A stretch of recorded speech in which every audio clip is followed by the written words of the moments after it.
जय माँ लक्ष्मी। वैभव लक्ष्मी व्रत के बारे में जानकारी। लक्ष्मी उन 14 रत्नों में से एक हैं जो समुद्र के गर्भ से उत्पन्न हुए थे। लक्ष्मी धन की देवी हैं। लक्ष्मी ही सुख, समृद्धि व ऐश्वर्य प्रदान करने वाली हैं। जिसके पास लक्ष्मी नहीं है उसके जीवन में कुछ नहीं। उसका जीवन नीरस एवं बुझा बुझा सा होता है। आज के युग में कदम कदम पर लक्ष्मी की आवश्यकता महसूस होती है। सभी लोग वैध अवैध तरीके से हर हालत में इसकी प्राप्ति चाहते हैं, किंतु यह आवश्यक नहीं कि लक्ष्मी प्राप्ति है तो हम गलत रास्तों को ही अपनाएं। हमारे प्राचीन ग्रंथों व शास्त्रों में ऐसी अनेक साधनाओं, व्रतों, नियमों, पूजा अर्चनाओं का उल्लेख है जिन्हें हम अपने जीवन में अपनाएं तो लक्ष्मी की कृपा दृष्टि हम पर सदैव बनी रहती है। ऐसा ही एक प्राचीन व्रत है वैभव लक्ष्मी व्रत, जिसे करने से व्यक्ति के सभी दुख दूर हो जाते हैं। लक्ष्मी उसके सभी दुख दर्द हर लेती है। जो यह व्रत करता है, यह व्रत करने वाला व्यक्ति लक्ष्मी की कृपा से धन दौलत से परिपूर्ण हो जाता है। उसके जीवन में कभी किसी वस्तु की कमी नहीं रहती। जहाँ लक्ष्मी का वास होता है वहाँ क्लेश, दरिद्रता आदि कभी नहीं टिकते। जब हमें लक्ष्मी प्राप्ति के सरल एवं सुलभ साधन उपलब्ध हैं तो क्यों हम गलत रास्तों को अपनाएं। आइए हम भी करें यह व्रत। यह व्रत सौभाग्यशाली स्त्रियां करें तो उनको अति उत्तम फल मिलता है, पर घर में यदि सौभाग्यशाली स्त्रियां न हो तो कोई भी स्त्री एवं कुमारी भी यह व्रत कर सकती है। नंबर 1, स्त्री के बदले पुरुष भी यह व्रत करे तो उसे भी उत्तम फल अवश्य मिलता है। नंबर 2, यह व्रत पूरी श्रद्धा और पवित्र भाव से करना चाहिए। खिन्न होकर या बिना भाव से यह व्रत नहीं करना चाहिए। नंबर 3, यह व्रत शुक्रवार को किया जाता है। व्रत शुरू करते वक्त 11 या 21 शुक्रवार की मन्नत रखनी पड़ती है। शास्त्रीय विधि अनुसार ही व्रत करना चाहिए। मन्नत के शुक्रवार पूरे होने पर विधिपूर्वक और इस पुस्तक में दिखाई गई शास्त्रीय रीति अनुसार उद्यापन विधि करनी चाहिए। यह विधि सरल है, किंतु शास्त्रीय विधि अनुसार व्रत न करने पर व्रत का जरा भी फल नहीं मिलता है।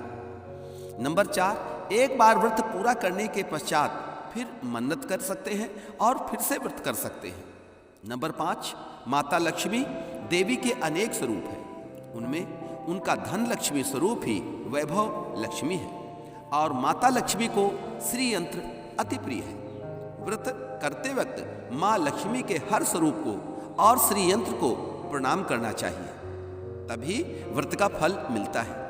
अगर हम इतनी भी मेहनत नहीं कर सकते हैं तो लक्ष्मी देवी भी हमारे लिए कुछ करने को तैयार नहीं होंगी और हम पर माँ की कृपा नहीं होगी। नंबर 6, व्रत के दिन सुबह से ही जय माँ लक्ष्मी का रटन मन ही मन करना चाहिए और माँ का पूरे भाव से स्मरण करना चाहिए। जय माँ लक्ष्मी। नंबर 7, शुक्रवार के दिन यदि आप प्रवास या यात्रा पर गए हों तो वह शुक्रवार छोड़कर उनके बाद के शुक्रवार को व्रत करना चाहिए, पर व्रत अपने ही घर में करना चाहिए। सब मिलाकर जितने शुक्रवार की मन्नत ली हो उतने शुक्रवार पूरे करने चाहिए। नंबर 8, घर में सोना न हो तो चांदी की चीज पूजा में रखनी चाहिए। अगर वह भी ना हो तो रोकड़ रुपया रखना चाहिए। नंबर 9, व्रत पूरा होने पर कम से कम 7 स्त्रियों को या आपकी इच्छा के अनुसार जैसे 11, 21, 51, 101 स्त्रियों को वैभव लक्ष्मी व्रत की पुस्तक कुमकुम का तिलक करके भेंट के रूप में देनी चाहिए। जितनी ज़्यादा पुस्तक आप देंगे उतनी ही माँ लक्ष्मी की ज़्यादा कृपा होगी और माँ लक्ष्मी जी का यह अद्भुत व्रत का ज़्यादा प्रचार होगा। नंबर 10, व्रत के शुक्रवार को स्त्री रजस्वला हो या सूतकी हो तो वह शुक्रवार छोड़ देना चाहिए और बाद के शुक्रवार से व्रत करना चाहिए, पर जितने शुक्रवार की मन्नत मानी हो उतने शुक्रवार पूरे करने चाहिए। नंबर 11, व्रत की विधि शुरू करते वक्त लक्ष्मी स्तमन का एक बार पाठ करना चाहिए। नंबर 12, व्रत के दिन हो सके तो उपवास करना चाहिए और शाम को व्रत की विधि करके माँ का प्रसाद लेकर शुक्रवार करना चाहिए। अगर ना हो सके तो फलाहार या एक बार भोजन करके शुक्रवार करना चाहिए। अगर व्रतधारी का शरीर बहुत कमजोर हो तो ही 2 बार भोजन ले सकते हैं। सबसे महत्व की बात यही है कि व्रतधारी माँ लक्ष्मी पर पूरी श्रद्धा और भावना रखें और मेरी मनोकामना माँ पूरी करेगी ही, ऐसा दृढ़ संकल्प करें। वैभव लक्ष्मी व्रत की कथा। एक बड़ा शहर था। इस शहर में लाखों लोग रहते थे। पहले के जमाने के लोग साथ साथ रहते थे और एक दूसरे के काम आते थे। पर नए जमाने के लोगों का स्वरूप ही अलग सा है। सब अपने अपने काम में रत रहते हैं। किसी को किसी की परवाह नहीं। घर के सदस्यों को भी एक दूसरे की परवाह नहीं होती। भजन कीर्तन, भक्तिभाव, दया, माया, परोपकार जैसे संस्कार कम हो गए हैं। शहर में बुराइयां बढ़ गई थी। शराब, जुआ, रेस, व्यभिचार, चोरी डकैती वगैरह बहुत से गुनाह शहर में होते थे। कहावत है कि हजारों निराशा में एक आशा छिपी हुई होती है। इसी तरह इतनी सारी बुराइयों के बावजूद शहर में कुछ अच्छे लोग भी रहते थे। ऐसे अच्छे लोगों में शीला और उसके पति की गृहस्थी मानी जाती थी। शीला धार्मिक प्रकृति की और संतोषी थी। उनका पति भी विवेकी और सुशील था। शीला और उनका पति ईमानदारी से जीते थे। वे किसी की बुराई नहीं करते थे और प्रभु भजन में अच्छी तरह समय व्यतीत कर रहे थे। उनकी गृहस्थी आदर्श गृहस्थी थी और शहर के लोग उनकी गृहस्थी की सराहना करते थे। शीला की गृहस्थी इसी तरह खुशी खुशी चल रही थी। पर कहा जाता है कि कर्म की गति अकल है। विधाता के लिखे लेख कोई नहीं समझ सकता है। इंसान का नसीब पल भर में राजा को रंक बना देता है और रंक को राजा। शीला के पति के पिछले जन्म के कर्म भोगने बाकी रह गए होंगे कि वह बुरे लोगों से दोस्ती कर बैठे। वह जल्द से जल्द करोड़पति होने के ख्वाब देखने लगा। इसीलिए वह गलत रास्ते पर चढ़ गया और करोड़पति के बजाय रोडपति बन गया। यानी रास्ते पर भटकते भिखारी जैसे उसकी हालत हो गई थी। शहर में शराब, जुआ, रेस, चरस, गांजा वगैरह की बुरी आदतें फैली हुई थी। उसमें शीला का पति भी फंस गया। दोस्तों के साथ उसे भी शराब की आदत हो गई। जल्द से जल्द पैसा वाला बनने के लालच में दोस्तों के साथ रेस, जुआ भी खेलने लगा। इस तरह बचाई हुई धनराशि, पत्नी के गहने, सब कुछ रेस जुए में गंवा दिया था। इस तरह का एक वक्त ऐसा भी था कि सुशील पत्नी शीला के साथ मजे में रहता था और प्रभु भजन में सुख शांति से वक्त व्यतीत करता था। उसके बजाय घर में दरिद्रता और भूखमरी फैल गई। सुख से खाने के बजाय 2 वक्त भोजन के लाले पड़ गए और शीला को पति की गालियां खाने का वक्त आया था। शीला सुशील और संस्कारी स्त्री थी। उसको पति के बर्ताव से बहुत दुख हुआ, किंतु वह भगवान पर भरोसा करके बड़ा दिल रखकर दुख सहने लगी। कहा जाता है कि सुख के पीछे दुख और दुख के पीछे सुख आता ही है। इसलिए दुख के बाद सुख आएगा ही, ऐसी श्रद्धा के साथ शीला प्रभु भक्ति में लीन रहने लगी। इस तरह शीला असह्य दुख सहते सहते प्रभु भक्ति के में वक्त बिताने लगी। अचानक एक दिन दोपहर को उनके द्वार पर किसी ने दस्तक दी। शीला सोच में पड़ गई कि मुझ जैसे गरीब के घर इस वक्त कौन आया होगा। फिर भी द्वार पर आए हुए अतिथि का आदर करना चाहिए। ऐसे आर्य धर्म के संस्कार वाली शीला ने खड़े होकर द्वार खोला। देखा तो एक माँ जी खड़ी थी। वे बड़ी उम्र की लगती थी, किंतु उनके चेहरे पर अलौकिक तेज निखर रहा था। उनकी आंखों में से मानो अमृत बह रहा था। उनका भव्य चेहरा करुण और प्यार से झलकता था। उनको देखते ही शीला के मन में अपार शांति छा गई। वैसे शीला इस माँ जी को पहचानती न थी, फिर भी उनको देखकर शीला के रोम रोम में आनंद छा गया। शीला माँ जी को आदर के साथ घर में ले आई। घर में बिठाने के लिए कुछ भी नहीं था, अतः शीला ने समझाकर एक फटी हुई चद्दर पर उनको बिठाया। माँ जी ने कहा, क्यों शीला, मुझे पहचाना नहीं? शीला ने समझाकर कहा, माँ आपको देखते ही बहुत खुशी हो रही है, बहुत शांति हो रही है। ऐसा लगता है कि मैं बहुत दिनों से जिसे ढूंढ रही थी वे आप ही हैं, किंतु मैं आपको पहचान नहीं पाई हूँ। माँ जी ने हंसकर कहा, क्यों भूल गई? हर शुक्रवार को लक्ष्मी के मंदिर में भजन कीर्तन होते हैं, तब मैं भी वहीं आती हूँ। वहाँ हर शुक्रवार को हम मिलते हैं। पति गलत रास्ते पर चढ़ गया। तब से शीला बहुत दुखी हो गई थी। और दुख की मारी वह लक्ष्मी जी के मंदिर में भी नहीं जाती थी। बाहर के लोगों के साथ नजर मिलाते भी उसे शर्म लगती थी। उसने याददाश्त पर जोर दिया, पर यह माँ जी याद नहीं आ रहे थे। तभी माँ जी ने कहा, तू लक्ष्मी जी के मंदिर में कितने मधुर भजन गाती थी, अभी अभी तो दिखाई नहीं देती थी, इसलिए मुझे लगा कि तू क्यों नहीं आती है, कहीं बीमार तो नहीं हो गई है। ऐसा सोचकर मैं तुझसे मिलने चली आई हूँ। माँ जी के अति प्रेम भरे शब्दों से शीला का हृदय पिघल गया। उसकी आंखों में आंसू आ गए। माँ जी के सामने वह बिलख बिलख कर रोने लगी। यह देखकर माँ जी शीला के नजदीक सरक गई और सांत्वना देने लगी। माँ जी ने कहा, बेटी, सुख और दुख तो धूप और छांव जैसे होते हैं। सुख के पीछे दुख होता है और तो दुख के पीछे सुख भी आता है। धैर्य रखो बेटी, और तुझे क्या परेशानी है, तेरे दुख की बात मुझे सुना, तेरा मन भी हल्का हो जाएगा, तेरे दुख का कोई उपाय भी मिल जाएगा। माँ जी की बात सुनकर शीला के मन को शांति मिली। उसने माँ जी को कहा, माँ, मेरी गृहस्थी में भरपूर सुख और खुशियाँ थी। मेरे पति भी सुशील थे। भगवान की कृपा से पैसे की बात में भी हमें संतोष था। हम शांति से गृहस्थी चलाते, ईश्वर भक्ति में अपना वक्त व्यतीत करते थे। यह एकाएक हमारा भाग्य हमसे रूठ गया। मेरे पति की बुरी दोस्ती हो गई। बुरी दोस्ती की वजह से वे शराब, जुआ, रेस, चरस, गांजा वगैरह खराब आदतों के शिकार हो गए और उन्होंने सब कुछ गंवा दिया और हम रास्ते के भिखारी जैसे बन गए। ये सुनकर माँ जी ने कहा, सुख के पीछे दुख और दुख के पीछे सुख आता ही रहता है। ऐसा भी कहा जाता है कि कर्म की गति न्यारी होती है। हर इंसान को अपने कर्म भोगने ही पड़ते हैं। इसलिए तू चिंता मत कर, अब तू कर्म भोग चुकी है, अब तुम्हारे सुख के दिन अवश्य आएंगे।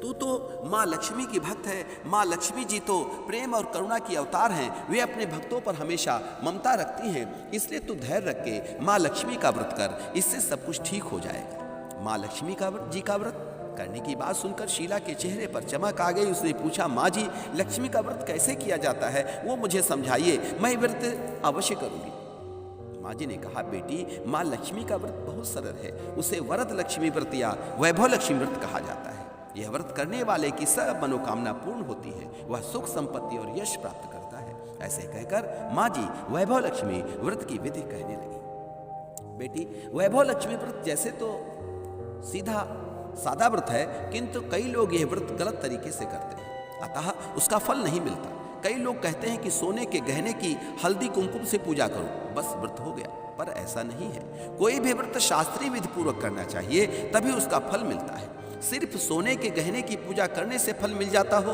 तो सभी आज लखपति बन गए होते। सच्ची बात यह है कि सोने के गहनों का विधि से पूजन करना चाहिए। व्रत की उद्यापन विधि भी शास्त्रीय विधि मुताबिक करनी चाहिए, तभी यह वैभव लक्ष्मी व्रत फल देता है। यह व्रत शुक्रवार को करना चाहिए। सुबह में स्नान करके स्वच्छ कपड़ा पहने और सारा दिन मन में जय माँ लक्ष्मी का रटन करते रहो। किसी की चुगली नहीं करनी चाहिए। शाम को पूर्व दिशा में मुंह रख सके, इस तरह आसन पर बैठ जाओ। सामने पाटा रखकर उसके ऊपर रुमाल रखो। रुमाल पर चावल का छोटा सा ढेर करो। उस ढेर पर पानी से भरा तांबे का कलश रखकर कलश पर एक कटोरी रखो। उस कटोरी में एक सोने का गहना रखो। सोने का न हो तो चांदी का भी चलेगा, चांदी का न हो तो नगद रुपया भी चलेगा। बाद में घी का दीपक जलाकर धूप बत्ती सुलगाकर रखो। माँ लक्ष्मी के बहुत स्वरूप हैं और माँ लक्ष्मी को श्री यंत्र अति प्रिय है। अतः वैभव लक्ष्मी में पूजन विधि करते वक्त प्रथम श्री यंत्र और लक्ष्मी के विविध स्वरूपों का सच्चे दिल से दर्शन करो। उसके बाद लक्ष्मी स्तवन का पाठ करो। बाद में कटोरी में रखे हुए गहने या रुपए को हल्दी, कुमकुम और चावल चढ़ाकर पूजा करो। लाल रंग का फूल चढ़ाओ। शाम को कोई मीठी चीज बनाकर उसका प्रसाद रखो। ना हो सके तो शक्कर या गुड़ भी चल सकता है। फिर आरती करके 11 बार सच्चे हृदय से जय माँ लक्ष्मी बोलो। बाद में 11 या 21 शुक्रवार यह व्रत करने का दृढ़ संकल्प लो। माँ के सामने करो और आपकी जो मनोकामना हो वह पूरी करने को माँ लक्ष्मी को विनती करो। फिर माँ का प्रसाद बांट दो और थोड़ा प्रसाद अपने लिए रखो। अगर आप में शक्ति हो तो सारा दिन उपवास रखो और सिर्फ प्रसाद खाकर शुक्रवार करो। ना शक्ति हो तो एक बार शाम को प्रसाद ग्रहण करते समय खाना खा लो। अगर थोड़ी भी शक्ति भी ना हो तो 2 बार भोजन कर सकते हो। बाद में कटोरी में रखा गहना या रुपए ले लो। कलश का पानी तुलसी क्यारी में डाल दो और चावल पक्षियों को डाल दो। इस तरह शास्त्रीय विधि अनुसार व्रत करने से उसका फल अवश्य मिलता है। इस व्रत के प्रभाव से सब प्रकार की विपत्ति दूर होकर आदमी माला माल हो जाता है। संतान न हो उसे संतान प्राप्त होती है। सौभाग्यवती स्त्री का सौभाग्य अखंड रहता है। कुंवारी लड़की को मन भावन पति मिलता है। शीला यह सुनकर आनंदित हो गई। फिर पूछा, माँ, आपने वैभव लक्ष्मी व्रत की जो शास्त्रीय विधि बताई है वैसे मैं अवश्य करूंगी, किंतु इसकी उद्यापन विधि किस तरह करनी चाहिए ये भी कृपा करके सुनाइए।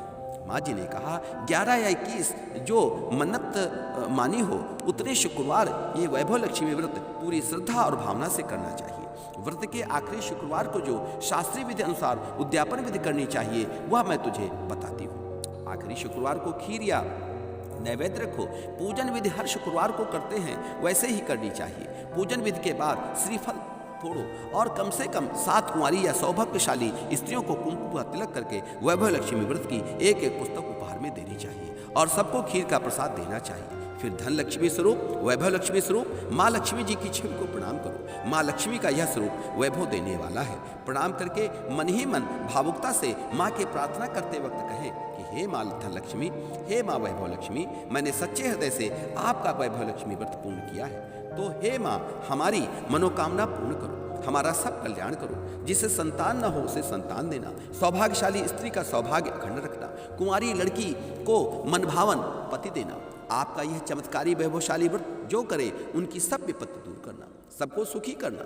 हे माँ, आपकी महिमा अपरंपार है। इस तरह माँ की प्रार्थना करके माँ लक्ष्मी जी का धन लक्ष्मी स्वरूप को भाव से वंदन करो। माँ जी के पास से वैभव लक्ष्मी व्रत की शास्त्रीय विधि सुनकर शीला भाव विभोर उठी। उसे लगा मानो सुख का रास्ता मिल गया है। उसने आंखें बंद करके मन ही मन उसी क्षण संकल्प लिया कि हे वैभव लक्ष्मी माँ, मैं भी माँ जी के कहे मुताबिक श्रद्धा से शास्त्रीय विधि अनुसार वैभव लक्ष्मी व्रत 21 शुक्रवार तक करूंगी और व्रत की शास्त्रीय विधि अनुसार उद्यापन विधि करूंगी। शीला ने संकल्प करके आंखें खोली तो सामने कोई न था। वह विस्मित हो गई कि माँ जी कहाँ गए। यह माँ जी दूसरी कोई न थी, साक्षात लक्ष्मी जी ही थी। शीला लक्ष्मी जी की भक्ति थी, इसलिए अपने भक्त को रास्ता दिखाने के लिए माँ लक्ष्मी देवी माँ जी का स्वरूप धारण करके शीला के पास आई थी। दूसरे दिन शुक्रवार था। सवेरे स्नान करके स्वच्छ कपड़े पहनकर शीला मन ही मन श्रद्धा से और पूरे भाव से जय माँ लक्ष्मी का मन ही मन रटन करने लगी। सारा दिन किसी की चुगली नहीं की। शाम हुई तब हाथ पांव मुंह धोकर शीला पूर्व दिशा में मुंह करके बैठी। घर से पहले सोने के बहुत से थे, पर पतिदेव ने एक गलत रास्ते पर चढ़कर सब गहने गिरवी रख दिए थे। पर नाक की लौंग बच गई थी। सामने पाटे पर रुमाल रखकर मुट्ठी भर चावल का ढेर किया। उस पर तांबे का कलश पानी भरकर रखा। उसके ऊपर नाक की लौंग वाली कटोरी रखी। फिर माँ जी ने कही थी वही शास्त्रीय विधि अनुसार वंदन स्तवन पूजन वगैरह किया और घर में थोड़ी शक्कर थी वह प्रसाद में रखकर वैभव लक्ष्मी व्रत किया। यह प्रसाद पहले पति को खिलाया। प्रसाद खाते ही पति के स्वभाव में फर्क पड़ गया। उस दिन उसने शीला को मारा नहीं, सताया भी नहीं। शीला को बहुत आनंद हुआ। उसके मन में वैभव लक्ष्मी व्रत के लिए श्रद्धा बढ़ गई। शीला ने पूर्ण श्रद्धा भक्त से 21 शुक्रवार तक वैभव लक्ष्मी व्रत किया। 21वें शुक्रवार को माँ जी के कहे अनुसार उद्यापन विधि करके 7 स्त्रियों को वैभव लक्ष्मी व्रत की 7 पुस्तकें उपहार में दी। फिर माता जी के धन लक्ष्मी स्वरूप की छवि को वंदन करके भाव से मन ही मन प्रार्थना करने लगी। हे माँ धन लक्ष्मी, मैंने आपका वैभव लक्ष्मी व्रत करने की मन्नत मानी थी, वह व्रत आज पूर्ण किया है। हे माँ, मेरी हर विपत्ति दूर करो, हमारा सबका कल्याण करो। जिसे संतान न हो उसे संतान देना, सौभाग्यवती स्त्री का सौभाग्य अखंड रखना, कुंवारी लड़की को मन भावन पति देना। आपका यह चमत्कारी वैभव लक्ष्मी व्रत करे, उनकी सब विपत्ति दूर करना, सबको सुखी करना। हे माँ, आपकी महिमा अपार है। ऐसा बोलकर लक्ष्मी के धन स्वरूप की छवि को प्रणाम किया। इस तरह शास्त्रीय विधि पूर्वक शीला ने श्रद्धा से व्रत किया और तुरंत ही उसे फल मिला। उसका पति गलत रास्ते पर चला गया था, वह लक्ष्मी आदमी हो गया। कड़ी मेहनत करके व्यवसाय करने लगा। माँ लक्ष्मी जी के वैभव लक्ष्मी व्रत के प्रभाव से उसको ज़्यादा मुनाफा होने लगा। उसने तुरंत शीला के गिरवी रखे गहने छुड़ा लिए। घर में धन की बाढ़ सी आ गई। घर में पहले जैसे सुख शांति छा गई। वैभव लक्ष्मी व्रत का प्रभाव देखकर मोहल्ले की दूसरी स्त्रियां भी शास्त्रीय विधि पूर्वक वैभव लक्ष्मी व्रत करने लगी। हे माँ धन लक्ष्मी, आप जैसे शीला पर प्रसन्न हुई उसी तरह आपका व्रत करने वाले सब पर प्रसन्न होना, सबको सुख शांति देना। जय धन लक्ष्मी माँ, जय माँ महालक्ष्मी माँ की जय हो। यदि आपको हमारी कथा पसंद आई हो तो आपसे निवेदन है हमारे चैनल को सब्सक्राइब अवश्य कर देना।